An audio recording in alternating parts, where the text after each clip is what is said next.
मुखोपाध्याय ने, पंडित हरिहर प्रसाद ने, दुर्गा प्रसाद ने इस्लाम की सच्चाई का ऐलान किया है, वो ऐलान मैं आज फिर करूंगा। आज Bharat Washington super power country of the world का खिताब अमेरिका ने हासिल किया था। भारत भी उस दिहाने पे चल चुका है। भारत ने भी अपनी चंद्रयान 3 की लैंडिंग सही करा के दुनिया वालों के सामने सर फख्र से ऊंचा कर दिया। लाखों रुपया खर्च करके मेरा भारत महान बनने जा रहा है। महान था और है और बनता नजर आ रहा है। क्यों? इसलिए कि चांद की दुनिया में कदम रख चुका है। उनका वालों अकीदा लो, अमेरिका पावरफुल मुल्क बना, चांद पे कदम रखा है। रूस वाला चांद में गया है, पावरफुल बन गया है। जापान वाला चांद की दुनिया में गया है, पावरफुल बन गया है। ये भारत वाला चांद की दुनिया में गया है, पावरफुल वाला बन गया है। एक उनका वालों आप कितना पावरफुल हो, कोई चांद में जाता है तब पावरफुल बनता है। हम उस नबी का जलसा करते हैं जिनके कदमों पे खुद चांद चलता, चांद आकर खुद कुर्बान हो गया। इसीलिए तो किसी ने कहा था चांद से तस्वीर देना ये भी क्या इंसाफ है। चांद में तो दाग है पर नबी का चेहरा साफ। कैसा चेहरा साफ? जमाना लिखना चाहे लिख नहीं सकता। लिखने वाला लिखा तो सिर्फ यही कहा वहसन मिन कलम तरकत वाइनी वाजमन मिन कलम तलीदिन निसा खुलिक मुबर्रम मिन कुल्ल ऐबिन कान्नका कद खुलिक कमा तशा।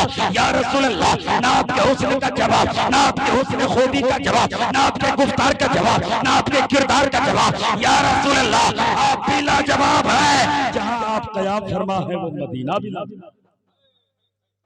तो पंडित उपेंद्रनाथ मुखोपाध्याय ने शेर पढ़ा, तुलसीदास ने शेर पढ़ा, कालका प्रसाद ने पढ़ा। बोलोगे मौलाना सिर्फ नाम ही बताओगे, शेर पढ़ोगे? फिरोज बात अगर इजाजत दे तो मैं खैरात ले लो, फिरोज अंजुम से तरन्नुम।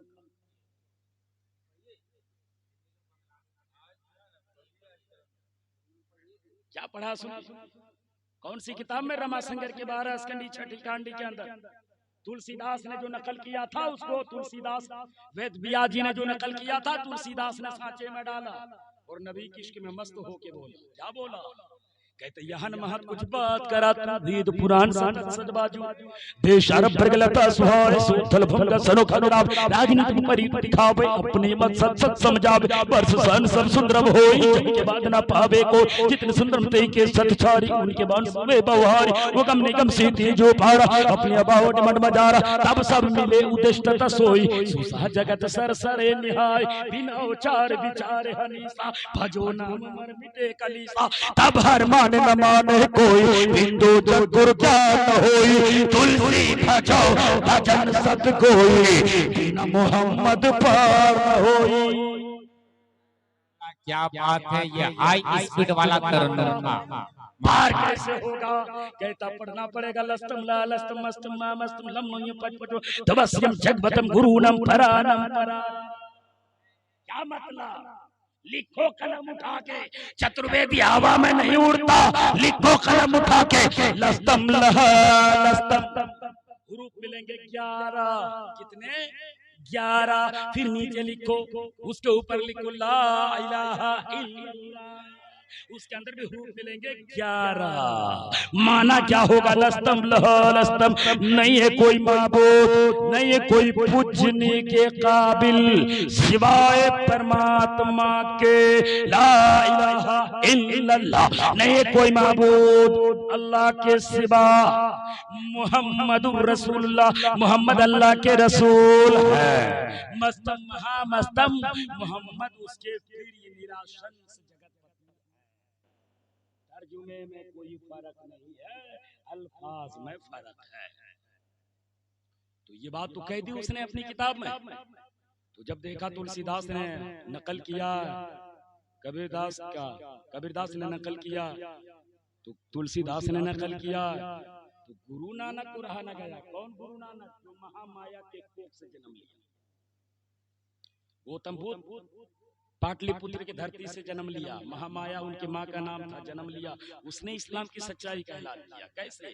कहता सात्यम प्रोतार्थयतम सतीमा करतीयतम दिशायसी प्रोद्भान। कहता सारे सच्चे को एक पल्ले में रखो, उन तमाम सच्चों में जो सच्चा होगा उसका नाम निराशंस मोहम्मद होगा। गौतम बुद्ध ने कहा था, जब गौतम बुद्ध ने कहा तो कालका प्रसाद को रहा न गया, वो भी पुकार के कहे उठा। क्या कहता? गर शम्स कमर को कोई हाथों में उठा ले और नेमते कौनैन को दामन में छुपा ले, फिर काल का प्रसाद से पूछे कि तू क्या ले, नालहन मोहम्मद को मैं आंखों से लगा ले। कहता मेरे सामने कोई आसमान का चांद सूरज हीरा मोती सोना चांदी सब ला कर कहे ऐ काल का प्रसाद, ये दौलत है, ये हीरा है, ये मोती है, ये सोना है, ये चांदी है, तुम क्या लोगे? काल का प्रसाद कहता मैं सारी दौलत को लात मार दूंगा और नबी की जूते से लगे मिट्टी मिल जाए तो आंखों का सुरमा बना लूंगा। क्या मेरे नबी की शान है। आज पंडित भी कुर्बान है। इसलिए मेरे मिल्लत के नौजवानों, चतुर्वेदी महाराज आया, वादा के मुताबिक जो मैंने बात कही सुना दिया। हमारे भारत में कितनी नदियां मशहूर है मालूम है? उन सारे नदियों की हक्कानियत क्या है देखिए मैं बता दूं। सारे नदियों में जो सरदार मानी जाती है वो नदी है गंगा, और उनका भी जो सरदार उसका नाम मैं बताऊंगा। एक नदी है गंगा, जमुना, सरस्वती, घाघरा, ब्रह्मपुत्र, सतलज, झेलम, रागी, राशि और सारे नदियों का रुख पश्चिम से पूरब, उत्तर से दक्षिण, मगर उन तमाम नदियों में एक नदी है जो सम्राट विक्रमादित्य ने लिखा कि महादेव जी के जट से निकली है। वो नदी कहाँ है?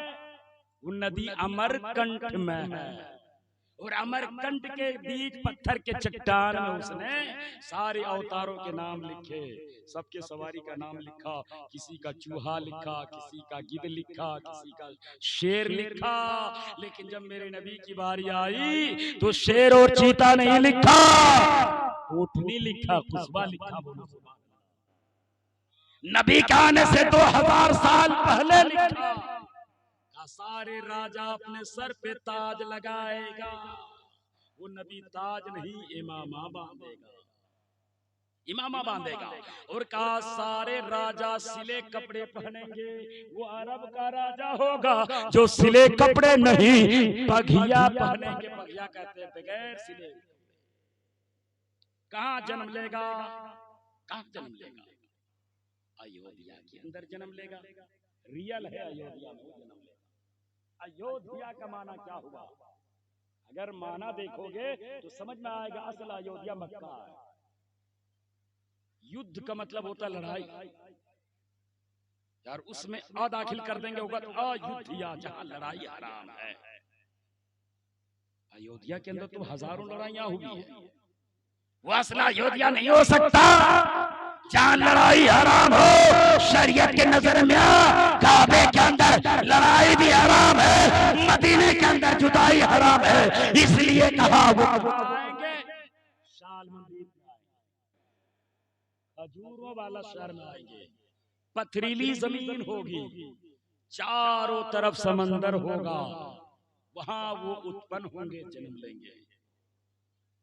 क्या कहता शालमंदी पे शंबल ग्राम मुखिया से ब्राह्मणसिया वो महात्मा भवन विश्व सता कल की पूरा भविष्यति। ओम भोर भव शिव यदि में दून परचोदिव ओम सुख सर्दिहा शतम जीवनम सर्दिहा शतम पावनम सर्दिहा शतम मदीना यक्सर दिहा शतम।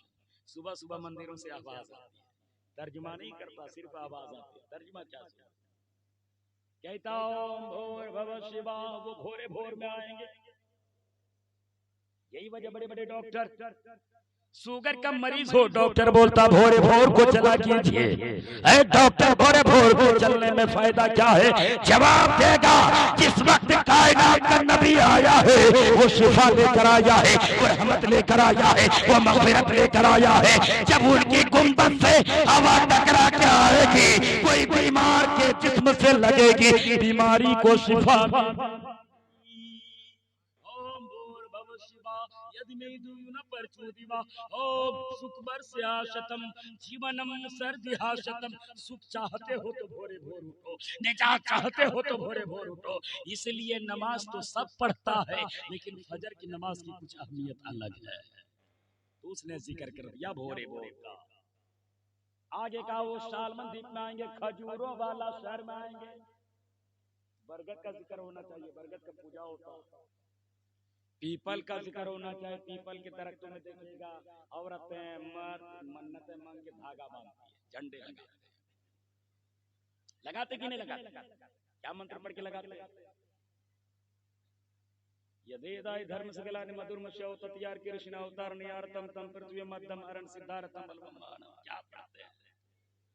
रक्तांबुजदला विराम नयनम पीतांबरम लंकृतम श्यामांगम दुहि भोजन प्रसन्न श्री सीतिय शोभितम भानुमाशाय चारो छापम नमामि नाम रघुवन सनातम शांताकारम भुजक्षिणम पदम नाभम सुरेशम विश्वाधारम गंग स्वदर्श मेघवरम शुभागम कमल नयनम जोगीर वीर दयाल गम भियम बिंदु विष्णु ईश्वर भक्तम सर्वानुम नमामि नामम मुहम्मद। क्या मतलब ये हुआ कि रक्तांबुजदला विरामेनम, वो नबी जो होंगे उनका दिल इतना नरम होगा, कोई तलवार लेकर आएगा ना गर्दन लेने के लिए, देखेगा चेहरा, कलमा पढ़ के वो मुसलमान होना चाहिए। उनकी सच्चाई, उनकी हक्कानियत ये होगी। तो बोला वो खजूरों वाला शर्मा, खजूर का जिक्र क्यों? बरगद का जिक्र होना चाहिए था, पीपल का जिक्र होना चाहिए था, जिसकी उसकी धर्मों के दरमियान महत्व है। कहता मौलाना खजूर का जिक्र इसलिए किया कि आज भी लोग तेरे नबी का इनकार करते हैं। और यूट्यूब निकाल के देखिए, गूगल निकाल के देखिए, उसमें लिखिए हुसैनी ब्राह्मण, तो बड़े बड़े हिंदू मेरे सरकार की तारीफ करते नजर आएंगे। क्यों नजर आएंगे? इसलिए आएंगे, उसे मालूम है जो नबी 12 रबीउल नूर को आया है वो सिर्फ मुसलमानों का नहीं, कुल कायनात नबी बनकर आया। अव्वलु मा खलक़ल्लाहु नूरी व कुल्लु मिन खलाइक नूरी। रब के रसूल ने कहा, रब कहता है ए मुस्तफा तुम बनो, मेरे नूर से जमाना बनेगा, तेरे नूर से न मेरे नूर का जवाब होगा न तेरे नूर का जवाब होगा। मैं बना के लाजवाब होगा, तू बन के लाजवाब होगा, मैं चमका के लाजवाब होगा, तू चमक के लाजवाब होगा, तू इतना लाजवाब होगा जो तेरा जिक्र करेगा वो बंदा भी लाजवाब।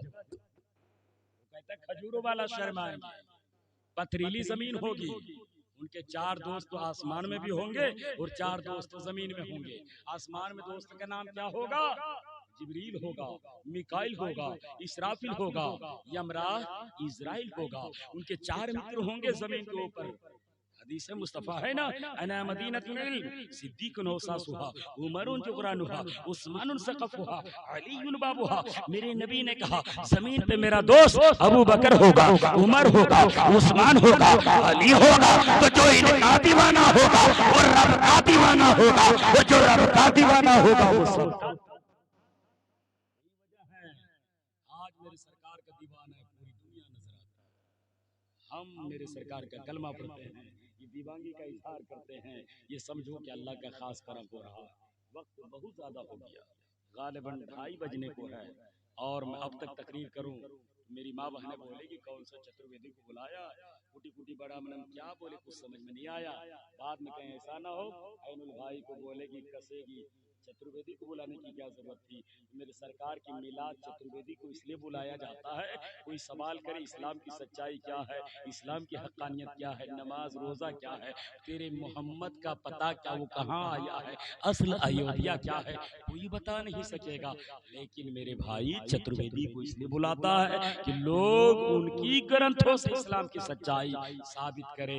तभी तो मैं कहता हूँ कुटी कुटी बड़ा मनम मस्त शक्ल पर जा जन्म, ए दिन शुभोदयामि अभिनंदनम सुरस्वागतम आत्मा निर्मला धर्मगुदे कुंदन किंचनम चंद्रमुखरम कारीमणिमा निकनयक पंकजम सर्मनोहर शीकलम सवि मोहिनी प्रिय दर्शनम दानी बरु मदेर करना आहनि परशोषितम तीर्थरूपम स्वर्ग संबंध का नगिरति पावनम पूर्ण बिरतु सोभियम आर्थ ज्योति जनमस्तनम जन्मोतिथि दुई दस रबी अव्वलम शुभ मंगलम प्रातिभाति सुंदरम आमेना अति पावनी जननियो सुभाग्यम मित्रो सिद्दीको फारूको उस्मानो अली यो हैदरम फातिमा प्रिय दर्शनी हसनैन सत्य कुटुंबकम शाहे उमम शाहे उमम शाहे उमम हे प्रतिपालक सुरक्षा करो उस अवैध दुष्ट शक्ति से जो पुण्य का नाश करके पाप का आदेश करता है।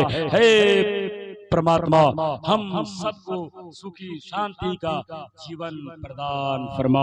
और हम ये दुआ करते हैं सारे प्रशंसा उस परमात्मा परम शक्तिमान के नाम है जो संपूर्ण जगत का ब्रह्मांड है, खालिक है, मालिक है, जिसने लफ्ज़ कुल से कायनात को पैदा किया है। वो मौला देख रहा है झुमका की धरती पर किसने कितना चंदा दिया, किसने कितना इमदाद किया जलसा करने में। रब ने अगर कबूल कर लिया आपके इस जलसे को, मेरा ईमान कहता है कयामत के दिन इसी जलसे को आपके लिए निजात का जरिया बनाएगा। मैं रब की बारगाह में तौबा पढ़ता हूँ, इस्तिग़फ़ार पढ़ता हूँ, आप भी मेरे साथ पढ़ लें क्योंकि वक्त बिल्कुल इजाजत नहीं देता, वरना चतुर्वेदी जितनी किताबों का हवाला दिया था 18 पंडितों के हवाले